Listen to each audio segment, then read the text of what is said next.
আজকে তোমাদের সাথে শেয়ার করব কিভাবে রেশমি সুতা পার্ট টু পার্ট আলাদা করা যায়। এই যে আমি মাঝ বরাবর একটা গিট দিয়ে নিচ্ছি। এবার এই গিটগুলো কেটে নিচ্ছি। কেটে নেওয়ার পরে মাঝ বরাবর কেচি দিয়ে সুন্দর সমান করে কেটে নিতে হবে। আমরা যারা নতুন আছি তারা অনেকেরই এই সমস্যাটা ফেস করতে হয়। রেশমি সুতা আলাদা করতে গেলে অনেক জট পাকিয়ে যায়। তাদের জন্যই আজকের ভিডিওটা।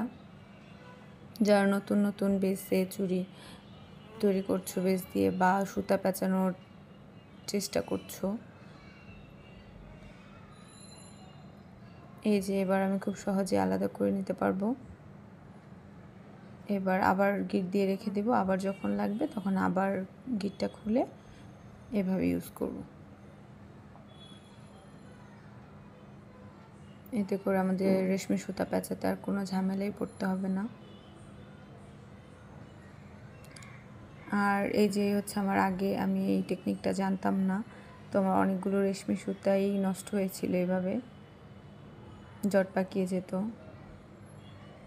এতে এবার আমি খুব সহজেই চুড়ি বেসে এই সুতাটা পেঁচিয়ে নিতে পারবো। আশা করি ভিডিওটা সকলের ভালো লেগেছে। ভালো লাগলে অবশ্যই একটা লাইক আর শেয়ার করে দিবা।